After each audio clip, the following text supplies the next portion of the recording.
然有这等机缘。古幽长老，时间。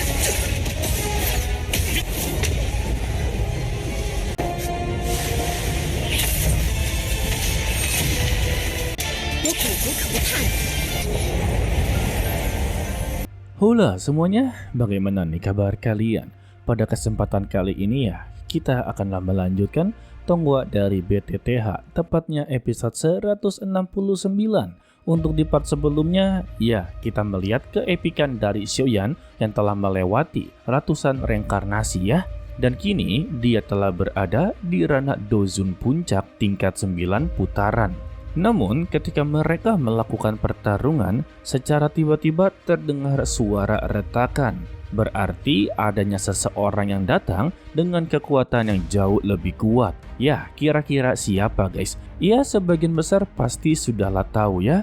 Di part ini kita akan melihat pertarungan dari Yao Lao dengan beberapa Tianzun kedua dari Aula Jiwa. Kalau begitu langsung saja kita masuk ke dalam ceritanya. Lalu mereka semua keluar dari pohon Bodhi dan bertemu dengan rekan-rekannya yang masih berada di luar. Untuk Xiaoyan, dia sungguhlah berterima kasih kepada pohon Bodhi. Serta ya, dia diberikan barang terakhir dari pohon Bodhi tersebut. Setelah dari semua itu ya, pohon Bodhi langsunglah tumbang atau ya lenyap dari dunia ini guys. Namun ya, masalah mereka belumlah selesai. Jiu Feng dan Hun Yu langsunglah menghentikan pergerakan dari aliansi Xiaoyan guys. Tidak sampai di situ juga, ruang tersebut langsunglah terhalang. Lalu Jiu Feng meminta kepada Hun Yu, sekarang lakukanlah. Yang dimana Hun Yu berniat untuklah memanggil bala bantuan, yang tak lain yaitu memanggil Tianzun. Dan keluarlah pria tua yang memiliki banyak sekali tulang di tubuhnya. Dia disebut sebagai Guiyou dan dia adalah Tianzun kedua dari Aula Jiwa. Lalu Hun Yu memberitahu kalau di depannya ini adalah Xiaoyan, orang yang selama ini dicari oleh Aula Jiwa. Dan kali ini dia telah membuat masalah, telah mengambil seluruh kemampuan dari pohon Bodhi serta juga mengambil semua biji Bodhi. Hal ini ya membuat dirinya tidak mendapati kesempatan apapun. Intinya Hun Yu ngambek dan mengadu kepada Tianzun kedua guys. Ketika Gu Qingyang inginlah memanggil bala bantuan juga, ternyata sama sekali tidaklah bisa. Hal ini ya disebabkan dengan kekuatan ruang sebelumnya. Dan gara-gara semua ini ya, mereka menjadi begitu ketar-ketir. Karena di depannya ini memiliki kemampuan yang jauh lebih kuat daripada mereka. Dan untuk Guiyou, dia tidak sengaja melihat di sana ada Sun Er. Hal ini membuat dia menjadi begitu merasa senang. Karena ya, ini adalah kesempatan dia untuklah menghancurkan klan kuno Gu. Apalagi rumor tentang Sun Er sudahlah beredar luas kalau dia adalah pewaris dari klan Gu. Sedangkan untuk Xiaoyan sendiri meminta bantuan kepada rekan-rekannya kalau satu-satunya cara untuk mengalahkan Tianzun kedua ataupun mengimbangi pertarungan yaitu menggunakan kekuatan api surgawinya. Ya, paling kekuatan yang cocok untuk mengimbanginya adalah teratai api surgawi ya. Untuk teman-temannya mengerti apa yang harus mereka lakukan, yaitu mengulur waktu. Sehingga pertarungan pun langsunglah dimulai. Guiyou mengerahkan serangan pertamanya yang disebut sebagai teknik robot kerangka tulang guys. Ya, kita sebut saja sebagai kerangka tulang ya. Dan sosoknya begitu sangatlah besar. Begitu juga dengan Xiaoyan, langsunglah menyiapkan teratai api surgawinya. Untuk Hun Yu yang melihatnya menjadi begitu ketar-ketir. Karena untuk saat ini, Xiaoyan telah berhasil naik tingkatan. Sudah pasti serangan tersebut akan memiliki dampak yang begitu besar. Sehingga dia mengajak seluruh rekannya untuklah menyerang ke arah Xiaoyan. Intinya, mereka inginlah menggagalkan guys. Namun ya, untuk teman-temannya Xiaoyan juga tidak akan membiarkan itu terjadi. Dan mereka langsunglah bentrok kekuatan guys.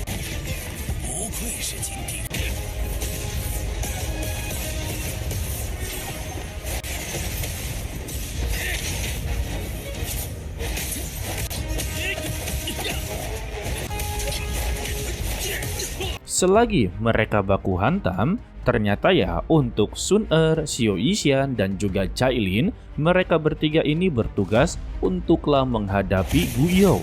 Karena hanya mereka bertiga sajalah yang pantas untuk menghentikannya guys. Dan terlihat kerjasama mereka bertiga benar-benar begitu lancar. Layaknya seperti tim yang telah melakukan pertarungan begitu banyak. Padahal ya untuk Cailin dan Sun Er baru saja bertemu guys. Untuk Cailin dan Xiao Yishan, mereka melakukan serangan dari berbagai sisi. Namun ya tetap saja, kemampuan dari Tianjun Gu Yao tidak bisa diremehkan begitu saja ya.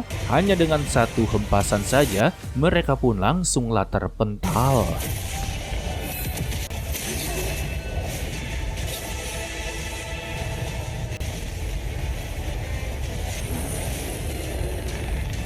Lalu, giliran dari Sun Er untuklah mengeluarkan formasi surga pembakaran Kaisar Emas. Hal ini menarik perhatian dari Gu Yao. Dia inginlah sekali melihat seberapa kuat kemampuan tersebut. Yang ternyata ya formasi ini langsunglah mengelilingi kerangka tulang.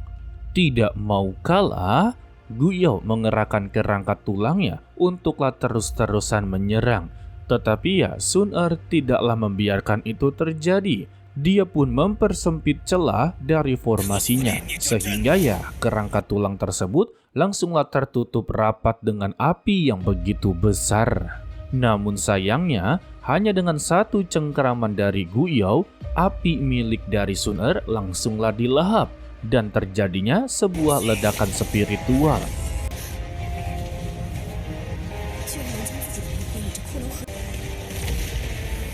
Tidak sampai di situ juga, kalau kerangka tulang langsunglah berteleportasi tepat di depannya Sun Er. Tetapi ya, tugas dari Sun Er serta lainnya hanyalah untuk mengulur waktu. Jadi semua ini telah berjalan sesuai rencana. Kebetulan kalau Xiaoyan telah selesai dengan urusannya, maka tugas mereka juga sudahlah selesai. Kini giliran Xiaoyan untuklah melemparkan teratai api surgawinya. Dilihat-lihat ya, kalau teratai ini memiliki 5 jenis api surgawi guys. Sedangkan untuk Jiu Feng, Hun Yu, dan Gu Qingyang yang telah melihat Xiaoyan berhasil untuklah menggunakan teratai api surgawi, mereka langsunglah buru-buru untuk melarikan diri. Apalagi ya untuk Gu Qingyang yang pernah melihatnya, dia adalah orang pertama yang langsunglah pergi menjauh dari sana. Sedangkan untuk Gu Yao, dia menganggap remeh serangan milik dari Xiaoyan. Dan secara terang-terangan ya, dia akanlah menerima serangan tersebut. Serta berharap kepada Xiaoyan kalau serangannya tidaklah mengecewakan dirinya. Dan Xiaoyan menjawab ya, kalau serangan dia kali ini tidak akanlah mengecewakannya sama sekali. Sehingga teratai 5 api surgawi langsunglah dilempar ke arahnya. Dan benar saja kalau Gu Yao mencoba untuklah menahannya, sehingga terjadinya bentrokan kekuatan yang begitu sangatlah besar serta mengeluarkan gelombang kejut.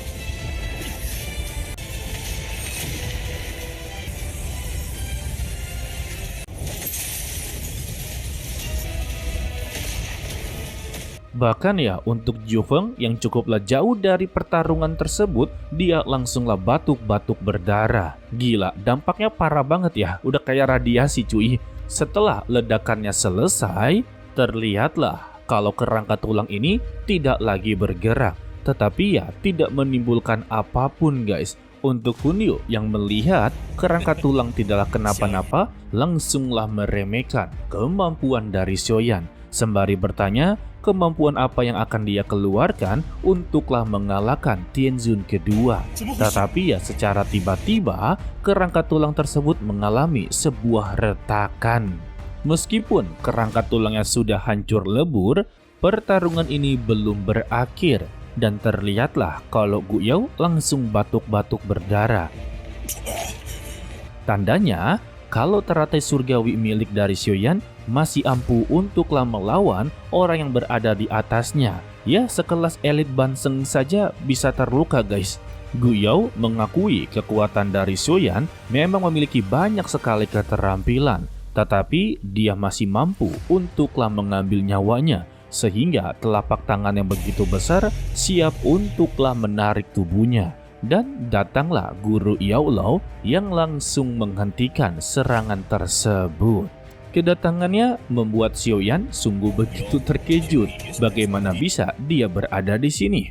Ternyata ya alasannya kalau Yao Lao sungguh begitu khawatir sebab mereka sudah terlalu lama di tanah terlarang seperti ini. Jadi ya dia datang atas kemauannya sendiri, bukan karena dipanggil oleh Xiaoyan. Ingat ya.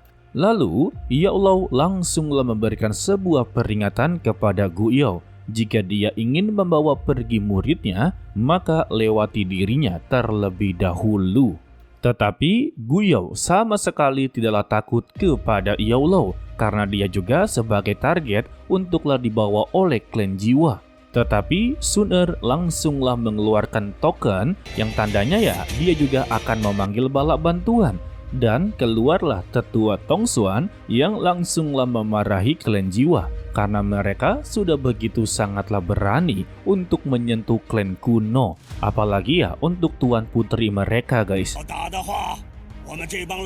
Lalu Tong Xuan juga memberikan peringatan jika mereka ingin melanjutkan pertarungan maka dia sendiri siap untuklah menemaninya. Sedangkan untuk Hun Yu, dia kembali mempertanyakan apakah mereka juga perlu memanggil anggota klan yang kuat untuklah membantu pertarungan ini.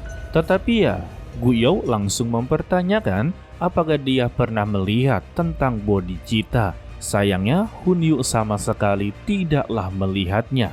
Berarti ya percuma saja dia datang ke sini karena Hun Yu sama sekali tidak mendapati apapun. Bahkan untuk melihatnya saja sama sekali tidak pernah. Jadi lebih baik mereka mundur. Sebelum Aula Jiwa pergi, Gu Yao memperingatkan kepada Xiaoyan serta lainnya dengan berkata tidak ada seorang pun yang diinginkan klan jiwa yang tak dapat mereka tangkap. Maksudnya itu ya semuanya bisalah dia tangkap jika mereka menginginkannya.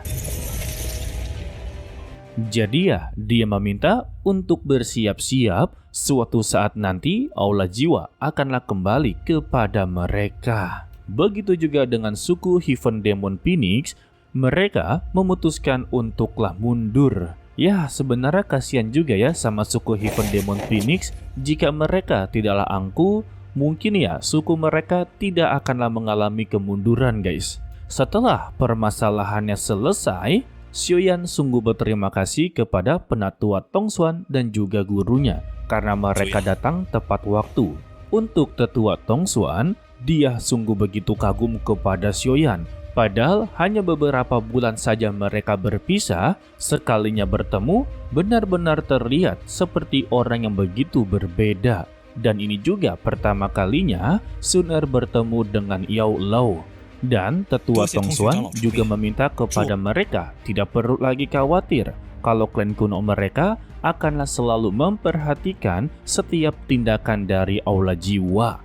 Jadi ya selama mereka melakukan gerakan apapun pasti klan Gu akanlah mengetahuinya guys. Dan mereka juga akanlah memberitahu kepada Pavilion Xingyun. Lalu ya tetua Tong Xuan juga memberikan sebuah peringatan kepada Sun Er. Karena untuk garis keturunan dia telah menjadi sasaran bagi klan jiwa. Jadi ya, dia tidak bisa bebas keluar dan dia diminta untuklah kembali ke klan Gu sekarang juga. Dan seperti biasa, pertemuan dari Xiaoyan dan Sun Er tidak akanlah berlangsung lama ya. Mereka haruslah berpamitan guys. Untuk Xiaoyan, sebagai pria sejati, mengerti posisi dari Sun Er cukuplah begitu berbahaya. Dan Yao Lao sebagai guru meminta kepada Xiaoyan tidak perlu khawatir. Sun Er telah dikelilingi oleh orang-orang yang begitu kuat. Dan ini adalah jalan terbaik untuk Sun Er. Ya sebenarnya benar sih, tetapi tidak bebas aja gitu.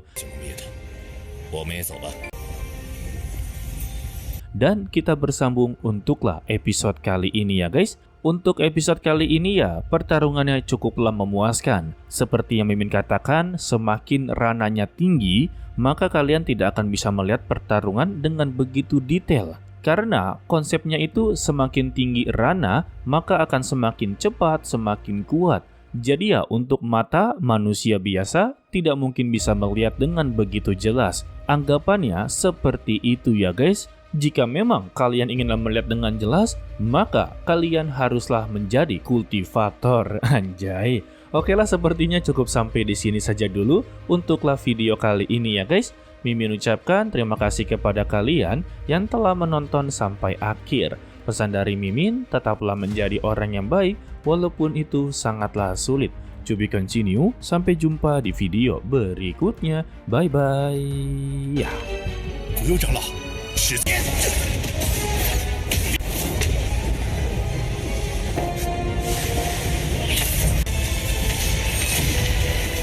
我可无可不怕你。